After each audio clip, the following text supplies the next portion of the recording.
Kristen, thank you. A health alert this morning talking about your brain.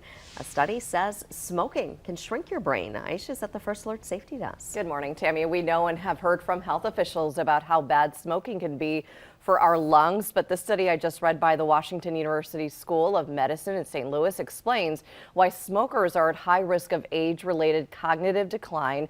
Researchers analyzed over 32,000 people looking at the size of their brains, smoking history, and genetics. What they found is the more someone smoked per day, the smaller his or her brain volume was. The study did find there is a genetic predisposition that leads to smoking, which leads to a smaller brain.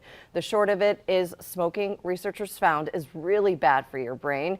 They say a smaller brain coincides with aging, and that's a concern since smoking and aging are both risk factors for dementia, something else we've talked about here at the First Alert Safety Desk. It's also important to note brain shrinkage is irreversible, but details in the study say you can avoid further damage by quitting. If you need help doing that, it's a conversation you can have with your doctor.